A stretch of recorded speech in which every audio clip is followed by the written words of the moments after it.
Mga kasayan, TMX125. Isa sa sakit ng TMX125 na dapat alam nyo. Kaya nalolobat yung ating TMX125 kahit nagkakarga naman siya.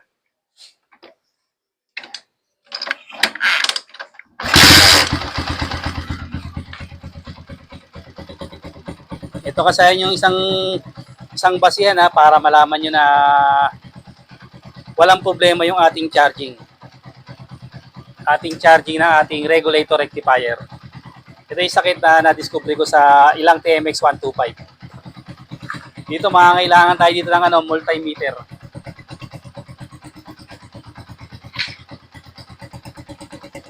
Ating multimeter.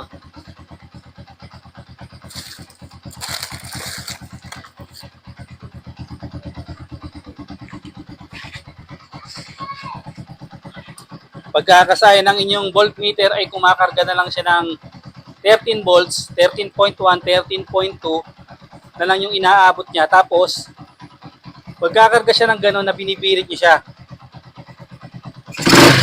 Kadalasan 12 lang siya mahigit. Hanggang 13. Ito yung i-check nyo na para malaman nyo kung may problema yung regulator rectifier o yung ating stator. Dito tayo pupunta.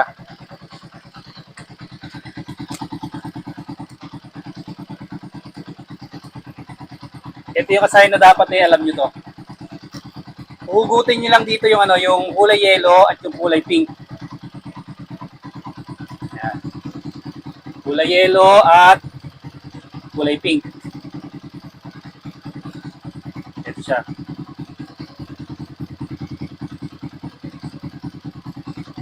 Tapos, ilalagay natin sa ito siya kasayan. Ang gagamitin natin dito ay yung AC o alternating current. Ilalagay natin sa 200 volts. AC tayo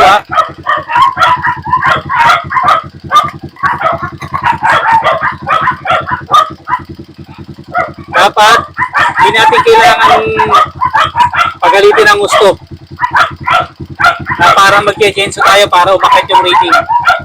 Ito siya kasayan Pagka pipitik-pitingin lang natin siya. 33, 38, 34, 43. Siya kasayan 43. Hindi natin kailangan siyang ipagalitin ng gusto na yung gano'n. Kahit pitik-pitik lang siya, yung reading niya ay mag-40 pa siya.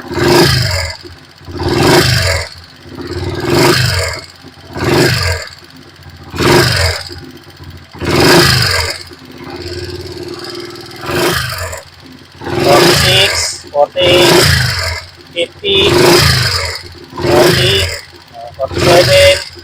Pagka siya kasaya ng ginagalit nyo siya, ginagalit nyo, 62, 73, Saka pa lang siya papalo ng 50, yung galit na galit yung makina. Ibig sabihin kasayan, may sira na yung stator, yung charging ng stator.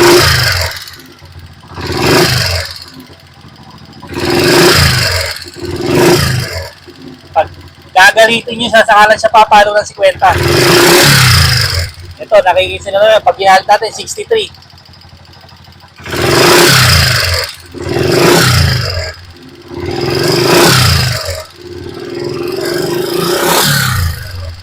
Pagka ginalit nyo na ganito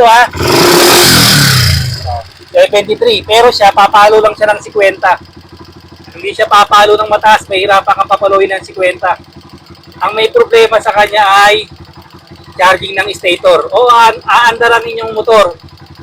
Pero pagka nalobat na ang inyong motor, nalobat na siya, yung mga ilaw nyo halos wala na. Wala nang ilaw, wala nang busina. Tapos puro kick na yung gagamitin nyo. Malolobat siya kasi hindi siya masusuplayan. Ngayon, ang gagawin nyo dyan, pagka kailangan nyo bang pakargahan yung battery. Pakargahan yung battery para lang siya umandar. Para umandar ng maayos, para meron kayong ilaw, gagana yung starter, sa unang charge nyo, tapos pagka tumagal, hindi na uli siya gagana. Ayan siya, tingnan nyo ha. Nakaano pa lang tayo. Pagbirit natin, tumataas na agad ang kanyang ano. Ito kagad ang tingnan nyo kasi na para malaman nyo kung may problema ang inyong ano, kung may problema ang inyong stator, yung charging coil ng stator. Ngayon kasayan, pagka halimbawang hindi nagcha-charge, ito naman yung isa sa dahilan. Pag nahugot yung isa, alin man sa dalawa na to, kung alin man yung mahugot, hindi na siya magcha-charge. O halimbawa, nasunog yung isa, hindi na siya mag-ano. Nakakabit ha. Tingnan mo doon sa may ano. Ayun siya kasayan. Pagka nahugot alin man sa dalawa, hindi na siya magcha-charge. Mahugot yung yellow, hindi na siya magcha-charge. Mahugot yung pink, hindi na rin siya magcha-charge. Pagka nakabit na natin yan, magkakarga na siya. Kaya kasayan o.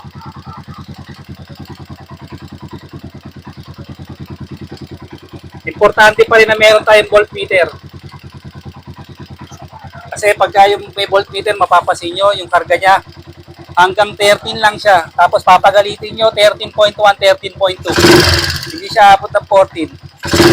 Kahit anong pagalit, hindi na siya abot ng 14. Bali, ang pali din doon kasi stator hindi regulator rectifier. Kasi nakatatlong palit na lang regulator rectifier, ganun pa rin. Hindi porket tumatakbo yung ating motor, buo na yung ating stator. Sa loob ng ating stator, sa loob ng ating stator, meron ditong primary coil at meron ditong yung primary coil yung nagpapatakbo ng ating motor at saka yung yung pulser natin. Kaya tumatakbo siya kahit hindi siya nagcha-charge. Kasi yung charging, ito yung may kinalaman para yung battery natin makargahan yung battery natin, mapuno yung battery para umuokay yung ating busina, mga ilaw, at saka yung magamit natin yung stator. Kakasahin kung mahina na mag-charge yung inyong motor, i-check nyo muna to bago kayo magpalit ng charger. I-check nyo muna yung kulay pink at yung kulay yellow. Dapat hindi nyo siya ibibirit ha. Hindi nyo siya ibibirit, ang galit na galit ang makina pero papalo siya ng 50 volts. Pag binirit nyo naman siya, papalo naman siya ng 73 volts. Ganun lang kasayan yung pag-check para hindi tayo gumalaw sa iba. Para imbis na mag-wiring tayo ng charging, ito kagad ang papalitan natin yung stator. Hanggang dito na lang mga kasayan. Salamat sa panonood.